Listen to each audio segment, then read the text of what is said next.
Welcome to SUNCOAST FYI. I'm your host, Nancy O'Neill. Today, I'm joined by SUNCOAST Blood Centers, Keep Manatee Beautiful, and the Sarasota Orchestra, right here on SUNCOAST FYI.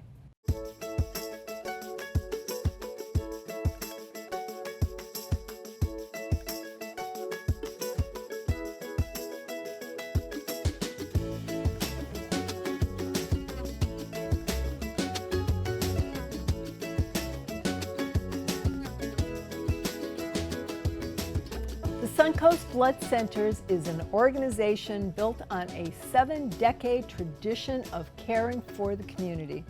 Now more than ever, the blood centers are looking for blood donations to help the community, and Joan Leonard, a community liaison for the SUNCOAST Blood Centers, is here to tell us when, where, and how we can donate.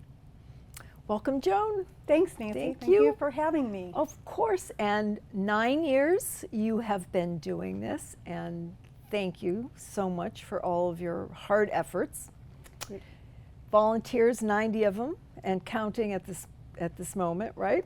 Right, we're always counting our volunteers, and actually we have 90 volunteers that help us with our day-to-day activities, but we count our blood donors as volunteers as well. There you go. Now, has this year been a good year? Has it been a low year? And is there a problem getting donations? SUNCOAST Blood Centers is in a shortage right now, but we are not the only ones. This is a national blood shortage crisis. So the whole country, things have changed in the last 2 years with the pandemic. Sure. So we're feeling its effects with our blood supply. So is this kind of catching up? It's like a snowball effect, like it's been kind of building to where you're at this point? It is, and I think the other thing with us here on the SUNCOAST is we've noticed an increase in our population. Yes. Nobody moves to the SUNCOAST to donate blood. Right. They move here to golf and play tennis and go to the beaches and find schools for their children. Donating blood is probably last on their list. So we need to reverse that, make it first on your list, all those that are new to the community. And there, you know, that's a very good point. There should be something when you move to Sarasota or when you move to Florida, you need to get involved with whatever community you're in. And there's so many support them. opportunities here. Now, are there health benefits to donating blood? There are many health benefits. It's like an oil change. So everybody takes care of their car and gets that oil change to make their cars run better. Same thing donating blood. By donating blood, you get a wellness checkup. We look for your hemoglobin or your iron count in your blood pressure. You get a free cholesterol check. So all of that together is a health screening for free. And you feel better too. And I think anytime you do something for others makes your health improve. It does. It does. Giving back is so much more than getting sometimes, right? Now, how long does it actually take to donate, and how much blood does one donate at any Well, time? we like to say it's a pint for a regular whole blood donation, and the needle in the arm is no more than 15 minutes. So I usually say take about a half hour out of your day to come in and donate. We have 5 locations and of course 10 buses that run around our community. Yes, those beautiful buses. And we have a new Donate at Home program. So for people that still are having a hard time getting out of their houses, maybe they're taking care of an elderly loved one or have children at home or even working from home right now, we have new vehicles that are smaller. It's a one-on-one experience with our phlebotomist. They come, they park in your driveway, 20 minutes to a half hour, and on to the next home. Well, it couldn't be any easier than that. That's wonderful. Yeah, and you can find that on our website at suncoastblood.org. Donate at home. Okay. Now, the blood that's collected, Joan, does it stay in our community? It does. I would hope, with everybody being short. We at SUNCOAST Blood Centers are the local blood center. So we serve 4 counties. The furthest we go with our products is to Moffitt Cancer in Tampa. All 15 local hospitals get their blood supplies from us. And with Sarasota Memorial and the Jellison Cancer Center now, our needs are even greater in this community. So 15 hospitals that we do serve. And like you said, with the huge influx of new residents coming into Florida, hopefully this will help get the message out to get we need more new donors. And you go. can start donating at 16 years old. Okay. And the coolest thing, our Donate at Home program, Yep. just 2 weeks ago went to a woman's house. She was 102 years old Aww. and still donating blood. Wow. So never too old. Never too old. Now, how many times a year can you donate? It depends what product that you're donating. Whole blood donation is about once every 2 months, 56 days. Wonderful. We have platelet donors that are so important, and they can donate every 2 weeks or 24 times in a year. And what's the difference? A platelet donation takes a little bit longer. We're harvesting the platelets out of your whole blood, and the majority of those platelets are collected for cancer patients. 50% of what we collect at Suncoast Blood Centers goes to cancer patients. And unfortunately, we all know somebody that has suffered with cancer. Absolutely, absolutely. Thank you. Now, question obviously with everything we've just gone through the past couple of years. If somebody has just recently gotten over COVID, is there a period of time that they need to wait? Or what if you don't know? You know, a lot of people when you go in, they'll say, have you been around somebody? But you don't necessarily know whether you've been around somebody. So how do you navigate that, Joan? So if you've had COVID, you want to make sure that you're healthy. You're feeling good, usually about 2 weeks out, no temperature. You want to be back to your normal self. The other question we get a lot is the vaccine. Does it matter if you're vaccinated or unvaccinated or had your boosters? And that doesn't matter either. Okay. So you can be booster or vaccinated one day and come in and donate the next. Okay. Do you have any buses, your beautiful buses going out anywhere in the next couple weeks? You can always check our Walmart parking lots Okay. at Bee Ridge and Cattleman or Lockwood Ridge and University, and that's every Saturday. And again, on our website, it will tell you where our mobile units are. Wonderful. And our Donate at Home. Okay. SuncoastBlood.org. Awesome. You're wonderful. Thank you. Oh, Thanks, Joan. Thank you. Coming up, I'm joined by Jennifer Hoffman from Keep Manatee Beautiful and Colby Gason from the Bradenton Area Convention and Visitors Bureau. So please stay tuned.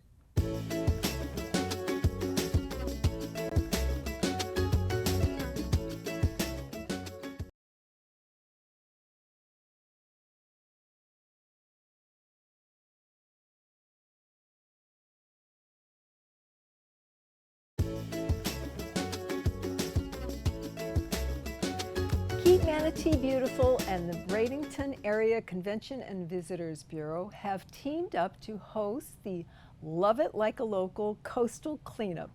Here with me now are Jennifer Hoffman, the Executive Director with Keep Manatee Beautiful, and Colby Gason, the Marketing and Communications Director with the Bradenton Area Convention and Visitors Bureau. They're going to tell us all about their upcoming event.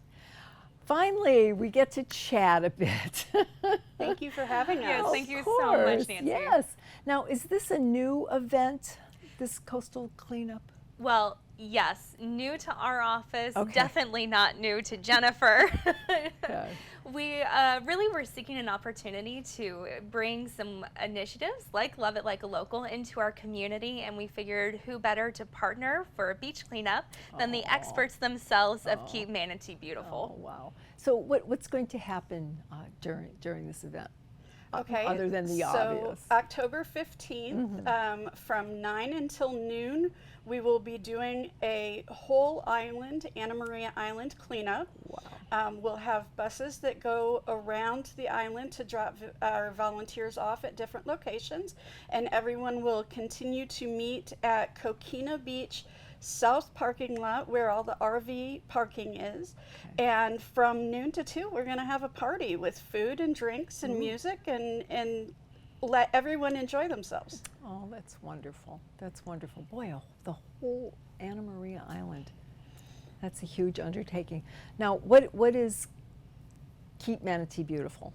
Let's back up Keep a little Manatee Beautiful was started in 1991. We are an affiliate of Keep America Beautiful.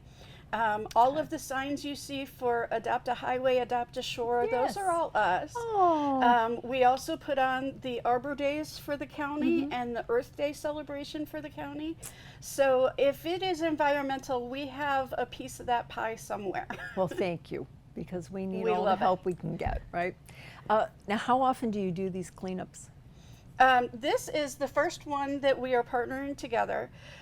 So if you would like to explain how we got to partner together. Absolutely. So Love It Like a Local was an initiative that was started by the Tourism Office for Manatee County. When we were really seeing an influx of visitors coming to the island 2 years ago. So we've always had tourists coming to enjoy our beautiful beach destination, but 2 years ago is when we really saw an influx of that. So we wanted to take the opportunity to remind people that as they're coming to visit, there's very simple tasks that they can do to make a big impact while they make memories and enjoy our beaches. So from just cleaning up after yourself when you're on the beach, putting your trash in a trash can, to after you go fishing, making sure you get rid of your fishing line in a sustainable manner, or even renting a bicycle instead of driving your car around the island. So very simple things that lead for a better tomorrow for future people to come and enjoy our coastline. And for us, it was important to partner because you can't have Love It Like a Local unless you have the local component to that. Absolutely. And that's what we bring. So we are bringing the locals out to live the Love It Like a Local theory. And all love it together. Exactly. Now, how did you first become involved with this amazing project? We actually have met at different circles, and we had a communication of just, we love what you are doing, and we'd like to see how we could partner together. And we partner with anyone who wants to clean. Okay. That is what we want. So my youngest volunteer is about 18 months old. He started in a little carrier on mom's chest, then went to dad's back, and as soon as he was old enough to hold a picker, we got him going. And so I think that everyone wants to live in a beautiful community. Sure. And this was just a wonderful way to show the people who visit here how committed our locals are. And vice versa, you know, we want the people who come here and choose to visit the Bradenton Gulf Islands, that it's not only a beautiful destination, but one that they can also have an impact on as well and have that sense of ownership when they stay. Absolutely. And leave. I mean, that's it. They always say, you know, leave it better than you found it. Exactly. So that's what you're working Absolutely. towards, right? Now, where should people go to register for this great event? Absolutely. So they can go to loveitlikelocals.com. That's where they'll be able to register. And the first 200 people to register for the event get a co-branded rash guard that we're giving out, and it has a really cute beach scene on the back. So if you haven't signed up already, we highly encourage you go to loveitlikelocals.com to do so. We're at about 60 registrants right now. Awesome, awesome. And Jennifer, anything closing comments? We are always having cleanups. We have First Saturday cleanups. We do special things for corporations, for families. So manateebeautiful.com. You can contact us there, and we would love to share not only this event, but any events that you might have an idea for. We're always up for it. Wonderful. Well, thank you. Thank Thank both you so of much, Nancy. Up next on SUNCOAST FYI, I sit down with Natalie Helm and John Miller from the Sarasota Orchestra, so don't go anywhere.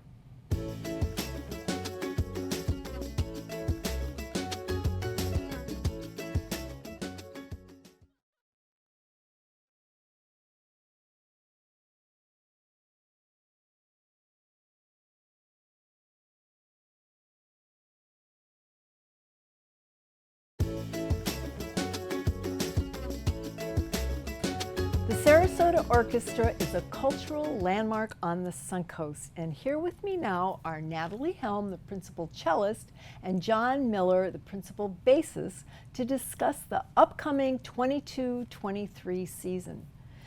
Hi. Hi. We had so much fun chatting before. I wish we could tell everybody everything that we just talked about. But let's start with Natalie. How long have you been playing with the Sarasota Orchestra? And then we'll get to John and ask him that. Okay, so I began my time with the Sarasota Orchestra in 2016, and I am currently principal cellist there, and I'm excited to start this really huge season for us. Okay. Now, just because I was so fascinated with, tell our viewers when your instrument was built. Oh, 1803 in Italy. And it's actually from the same town that my grandpa was from, my surprisingly. gosh. They weren't there at the same time, Well, but yeah. obviously. Maybe a couple generations before that. Yes. But I actually named my instrument after him. His name was Enrico Cretella, and so I named my cello Ricky. Oh, So. how sweet. Oh my Yeah. gosh. And the same thing, John. How long have you been with the This is my 29th season, which Really? is, I know it's hard to believe because I'm only 38. There you go. I know. You But must have it been a is child true. prodigy. Yeah, well, Betsy Trabar, principal flute, and I started on the same day, and she always reminds me of what season Oh it my is. I gosh. usually guess wrong, but I think Oh, I have it right. geez. She'll let me know if I don't. Okay. And my bass Yes. was made in 1821 in Mittenwald, Germany. And oddly enough, I named it after my grandfather too. Oh my Did you not? And you did not know that No. about him. Because I'm part Lebanese. My grandfather was from Lebanon, and Jiddu means grandfather in Lebanese. So I call it Jiddu. Wow. What do you know? Well, thank you both for being here. And I'm so sorry that we didn't ask you to bring your instruments and play a little bit, but we'll just have to go Next time. see you, right? We'll just have to go see you perform. So now the Sarasota Orchestra's new season has a great tagline. It's called Find Your Moment. Okay. What is it? What's so special about it this year that you want to share with us? Well, I think particularly as we're getting back to having audiences there, and it's the live music experience. It's different for everybody, but we all are drawn to it and performing in front of people rather than what we've been doing a lot of the last 2 years in front of our camera in a room with no response. And we really do draw an energy from the audience. And it is that moment, I think, for me, there are those moments where you kind of forget about everything else and you're playing, and we still experience them as players. Yeah. And I think people come and have that same experience from an audience standpoint. Okay. So that's, I mean, you feed off one another, right? Absolutely. You watch the Yes. audience, so that's what you enjoy as well. Definitely, Natalie. yeah. It's all about the energy of that moment. I feel like there's limited things that we can all come together in the same place and share in a moment that just exists for right then. Yeah. And so I think it's all about that this season. That's great. Now, what are some of the things that you're most looking forward to this season? I'll take this one. So I'm going to be a little biased. We actually have 2 cello soloists coming this year, which is really exciting for me. Actually, next week, Vladimir Fung is coming and performing Tchaikovsky Rococo Variations, which is this really charming little cello concerto. And then March 2nd, we're having Yo-Yo Ma come for our gala concert. So I feel like anybody that can walk, crawl, fly, anything to this concert, you should be here. He's playing Dvorak Cello Concerto, which is the cello masterpiece. It's a moment not to be missed. So for are the tickets available Yes, at this point? I believe Okay. so. Yes. Okay. Do you know what the website is? I know you're in the SarasotaOrchestra.org. Okay, There you go. got that one. Okay. Anything else that we may not have heard about yet that's coming up this season? Well, for me, there is some great rep, including Brahms 1, which was the piece that made me decide I wanted to be a classical musician, playing that for the first time in a really good music festival. And so any chance you get to do it is great, but this is exciting. And as well as Ein Heldenleben, which is one of our, we practice it. It's on every audition. It's just this massive piece it's virtuosic for the entire orchestra. So those are things I'm excited to play this year. Yeah. And what are some of the other programs that are coming up? So there's this new series called A Guided Tour, which I think is going to be a really big hit because it's a 75-minute program, which is a condensed program. And it's really cool because the conductor is actually going to be narrating during. So we're going to be playing excerpts, and then the conductors, it's going to be like a behind the scenes. So if you either want an introduction to the classical music world, or if you already know about this piece and have heard this piece, but you want to kind of like behind the scenes and learn more about the score, I think those would be there's going to be 2 of them, and they're going to be about repertoire that we're performing on our Masterwork series, which are our heavy hitters, the Brahms and the Helmleben. So those are going to be really cool. And those will be condensed into about an hour and 15 minutes, so it's not the general commitment of an intermission, a longer concert. You get in, you learn about it, and it's in a smaller, more digestible serving size. Anything else you'd like to share with our viewers?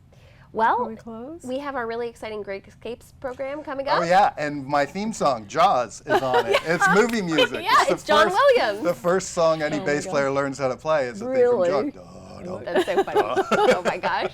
Yeah, it's going to be excellent. And it's in Holly Hall, which is kind of like you get this surround sound experience because it's all very intimate seating. So yeah, I would recommend that concert really strongly. And our first Masterworks Symphony Fantastique, which is another fabulous piece we're starting the season with David Allen Miller, will be in November, and that shouldn't be missed either. Yeah. Well, and you're both so much more accomplished than just being here in Sarasota. I know you've traveled internationally, and Natalie, you have been all around the United States from what I read on your bio, so we're glad you landed here in Sarasota. Thank you. Thanks. We hope you enjoyed the show today, and thank you for joining us on SUNCOAST FYI. If you would like to promote your nonprofit or community event, we would love to hear from you, and this is a complimentary service. Please call our producer, Adam Huntley, at 941-361-4645 or email fyi@snnTV.com. To view previous episodes, go to snnTV.com and click on the What's On tab. I'm Nancy O'Neill, and we'll see you next week on SUNCOAST FYI.